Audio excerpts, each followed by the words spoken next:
right now we're starting a new section dealing with arcs and chords. AB, segment AB is a chord.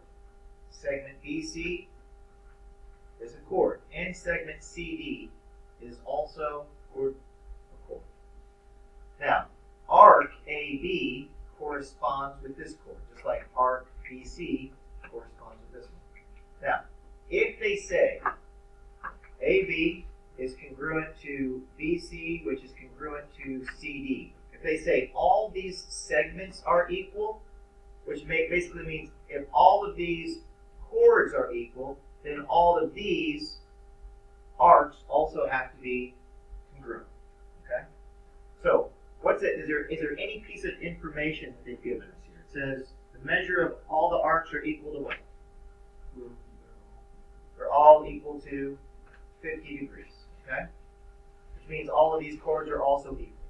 Now, the question asks you, well, what would the measure of arc A to P all the way to D, which is a major arc,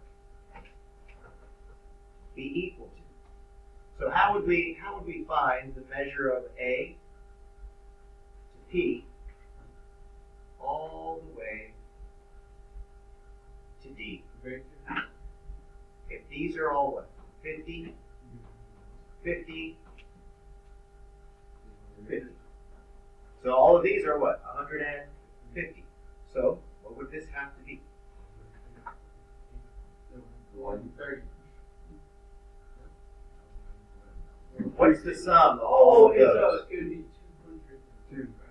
Say it again? 210 degrees. Oh, for some reason I was thinking 80, like 380. Okay. You would be right. If all of the circle was added together to equal 380, you would have been correct. But circles are always what? How many degrees? 360. Yeah, I'm a lot from 380. Right. Okay. So right now, we have 210 degrees. That is the measure of this arc all the way around. So on your practice, on your example, just put 210, label all this up. This is going to help you with this assignment. Our very first problem, everybody, our very first problem is dealing with a hexagon. Now, if you read it carefully, it says, each regular polygon. What is a regular polygon? And? Right. So a regular polygon, all the sides are equal and all of the angles are equal, okay?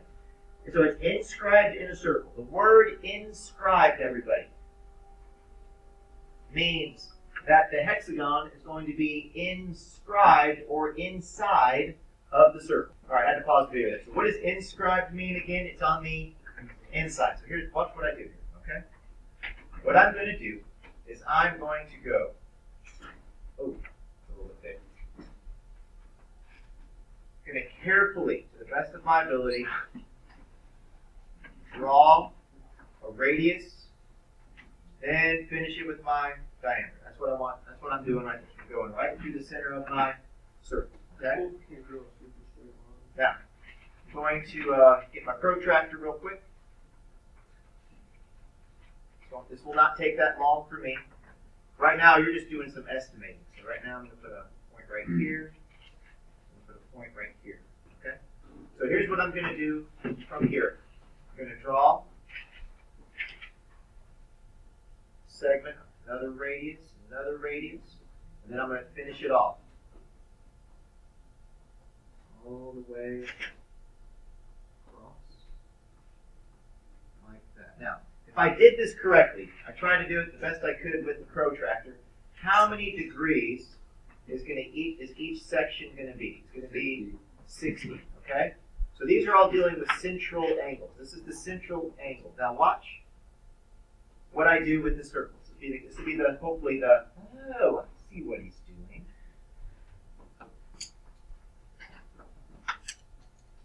I'm making some chords. Oh, there we go. It's not perfect. But you know what? It's not too bad. It could be worse.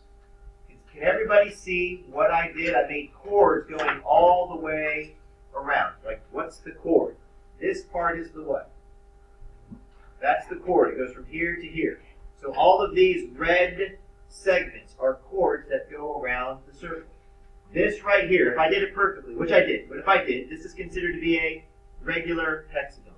Now, my question is this.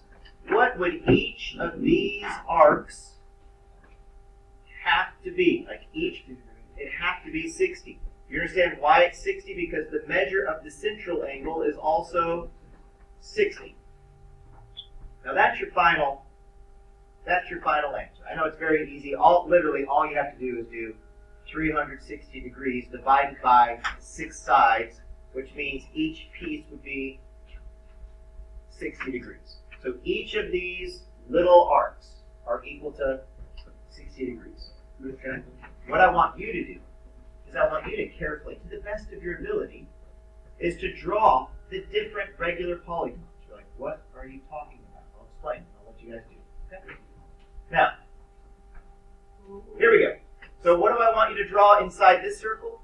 Pentagon. 5 sides, right? Triangle, equilateral triangle. Try to draw an equilateral triangle to the best of your ability. A square and an octagon. You do not have to draw a 36agon because it says draw the picture that represents the relationship in problems what? 1 through 5. So, by the way, if you try to draw a 36agon, it's just going to look like a circle, pretty much. The more sides you add to it, the more it looks like a circle. All right? So that's what I want you to do right now. Tomorrow we'll continue this. Tomorrow I'll let you know if you got them up.